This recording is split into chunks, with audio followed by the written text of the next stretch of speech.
आज हम इस वीडियो में बात करेंगे यूपीएससी का जो 29 वेरियस पोस्ट में 404 पोस्ट निकला हुआ है उसके बारे में आज बात करेंगे। क्या क्या एजुकेशन क्वालिफिकेशन रहेगा और किसी पोस्ट में कितना पोस्ट निकला हुआ है। बाद आपका आता है 2 वैकेंसी रहता है, ना किसी ऊपर ना डर्माटोलॉजी और वेनरोलॉजी और लेप्रोसी के ऊपर रहता है। 2 वैकेंसी रहता है और उसमें जो होता है कि जनरल के लिए एक और एससी के लिए एक रहता है। पे स्केल सेम 11 रहेगा और एज लिमिट जो है जनरल के लिए 40 और एससी के लिए 45 रहेगा। और आपको एमबीबीएस डिग्री क्वालिफाई करना है और उसके बाद आपको पोस्ट ग्रेजुएट करना और डिप्लोमा करना है। किसका ऊपर ना सुपर स्पेशलिस्ट जो मेंशन किया गया है डॉक्टर ऑफ मेडिसिन डर्माटोलॉजी और वेनोलॉजी और जो लेप्रोसी के ऊपर डॉक्टर ऑफ मेडिसिन उसका ऊपर आपको पोस्ट ग्रेजुएट करना चाहिए। और आपका जो एक्सपीरियंस रहने वाला है 3 साल का रहने वाला है।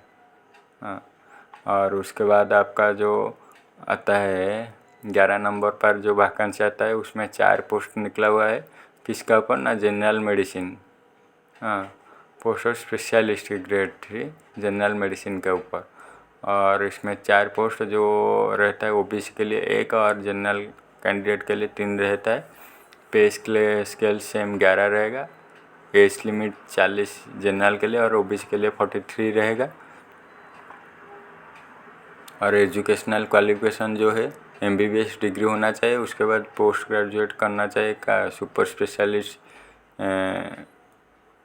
में जो डॉक्टर ऑफ मेडिसिन का ऊपर पोस्ट ग्रेजुएट करना चाहिए, नहीं तो जनरल मेडिसिन के ऊपर पोस्ट ग्रेजुएट करना चाहिए। और जो एक्सपीरियंस रहेगा 3 साल का एक्सपीरियंस रहेगा।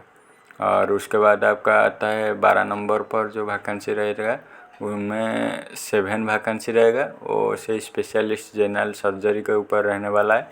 जो जनरल के कैंडिडेट के लिए 4 और ओबीसी के लिए 2 पोस्ट रहेगा और ईडब्ल्यूएस के लिए 1 पोस्ट रहेगा। और आपका जो पे स्केल सेम 11th रहेगा और एज लिमिट सेम जो जनरल कैंडिडेट के लिए 40 ओबीसी के लिए 43 और रहने वाला है। और जो एजुकेशनल क्वालिफिकेशन है ये पहला एमबीबीएस डिग्री क्वालिफाई करना चाहिए और पोस्ट ग्रेजुएट किसका ऊपर करना चाहिए ना जो सर्जरी है मास्टर ऑफ सर्जरी, नहीं तो मास्टर ऑफ जनरल सर्जरी जो होता है उसका ऊपर पोस्ट ग्रेजुएट करना चाहिए। और आपका 3 साल का एक्सपीरियंस रहने वाला है। और उसके बाद चलते हैं 13 नंबर पर जो आता है वैकेंसी, उनमें 5 वैकेंसी रहता है, 5 वैकेंसी रहेगा। पोस्ट क्या है ना जो गायनाकोलॉजिस्ट होते हैं वो डॉक्टर के लिए है पोस्ट। जो जनरल के लिए 3 पोस्ट रहेगा, ओबीसी के लिए 1 और एसटी के लिए 1 रहेगा। पे स्केल सेम लेवल 11 रहेगा और एज लिमिट जनरल के लिए 40, ओबीसी के लिए 43 और एसटी के लिए 45 पर रहेगा। और क्वालिफिकेशन सेम एमबीबीएस डिग्री रहेगा और पोस्ट ग्रेजुएट डिग्री और डिप्लोमा करना चाहिए। किसका ऊपर ना गायनाकोलॉजिस्ट के ऊपर करना चाहिए और 3 साल का एक्सपीरियंस रहेगा। और उसके बाद हम चलते हैं 14 नंबर पर जो वैकेंसी आता है 3 वैकेंसी रहता है। किस पोस्ट पर ना ऑप्थेल्मोलॉजी जो आई डिपार्टमेंट बोलते हैं वो उसके ऊपर रहता है। और उनमें क्या पे स्केल सेम 11th रहेगा और एज लिमिट से 40 रहेगा जनरल के लिए, एससी रहेगा 45 के लिए, एससी के लिए 45 ईयर रहने वाला है। और एजुकेशनल क्वालिफिकेशन क्या है ना एमबीबीएस करना चाहिए। उसके बाद जो पोस्ट ग्रेजुएट है वो ऑप्थेल्मोलॉजी जो डॉक्टर मेडिसिन का होता है उसका ऊपर पोस्ट ग्रेजुएट करना चाहिए और 3 साल का एक्सपीरियंस चाहिए। उसके बाद हम चलते हैं ना 15 नंबर पर जो वैकेंसी आता है 2 वैकेंसी रहता है। जो ऑर्थोपेडिक का डिपार्टमेंट होता है, ऑर्थोपेडिक डॉक्टर होते हैं उनके ऊपर रहता है। जनरल के लिए 1 और एसटी के लिए 1 रहेगा वैकेंसी। पे स्केल सेम रहेगा 11 और एज लिमिट भी सेम रहेगा। जनरल के लिए 40 और एसटी के लिए 45 और एजुकेशनल भी सेम एमबीबीएस करना चाहिए। और पोस्ट ग्रेजुएट किसका ऊपर ना ऑर्थोपेडिक के ऊपर पोस्ट ग्रेजुएट करना चाहिए जो मास्टर ऑफ सर्जरी नहीं तो ये करना चाहिए। उसके बाद एक्सपीरियंस सेम 3 साल का रहेगा। अगला नंबर पर जो वैकेंसी आता है उसमें 3 वैकेंसी से रहता है। पोस्ट क्या रहेगा ना जो ईएनटी का डॉक्टर बोलते हैं जो ईयर नोज और थ्रोट का जो डॉक्टर बोलते हैं उनके लिए है 3 पोस्ट रहेगा, जो जनरल कैंडिडेट के लिए 2 और एससी के लिए 1 रहेगा। आपका पे स्केल 11th रहेगा और जनरल के लिए 40 और एससी के लिए 45 ईयर रहेगा। और एजुकेशनल क्वालिफिकेशन आपका एमबीबीएस होना चाहिए, उसके साथ पोस्ट ग्रेजुएट करना चाहिए और मास्टर ऑफ सर्जरी ऑफ जो ईएनटी का, और एक्सपीरियंस सेम 3 साल का रहने वाला है। और उसके बाद आपका आता है जो 17 नंबर पर जो वैकेंसी नंबर पर आता है 2 वैकेंसी रहेगा। किसका ऊपर ना, आपका जो पेडियाट्रिक का स्पेशलिस्ट ग्रेड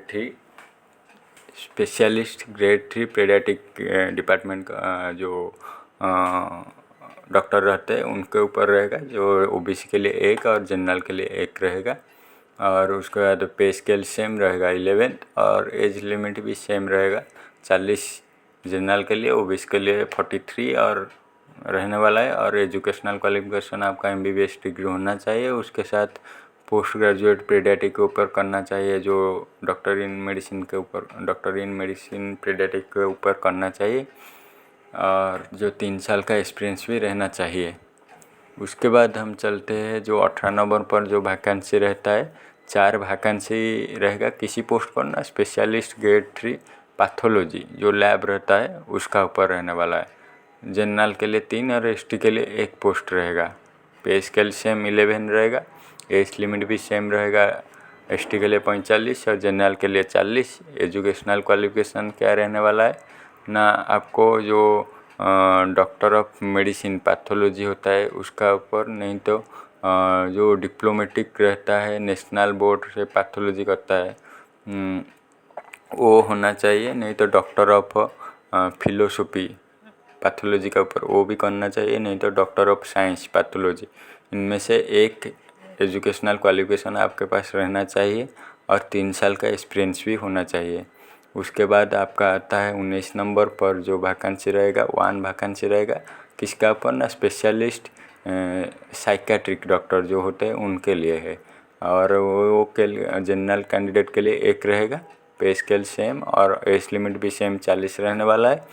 एजुकेशनल से एमबीबीएस डिग्री करना चाहिए, और उसके बाद आपको पोस्ट ग्रेजुएट भी साइकेट्रिक के ऊपर करना चाहिए, और एक्सपीरियंस 3 साल का रहने वाला है।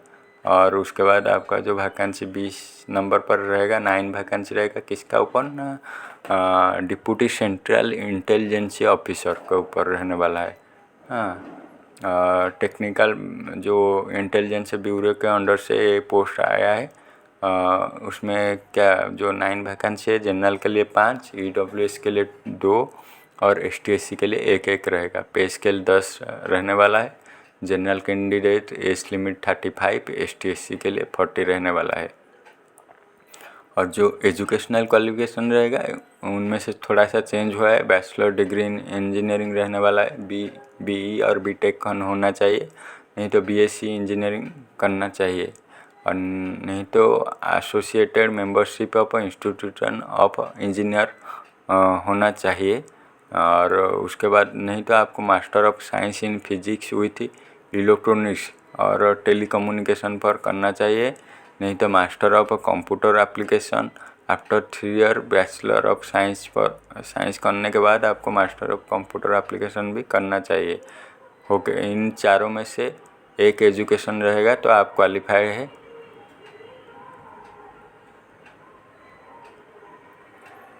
उसके बाद आपका 21 नंबर 21 नंबर पर आता है आपका कौन सा वैकेंसी ना, 4 वैकेंसी रहेगा असिस्टेंट डायरेक्टर जो रहेगा क्या ना, हॉर्टिकल्चर पर रहने वाला है।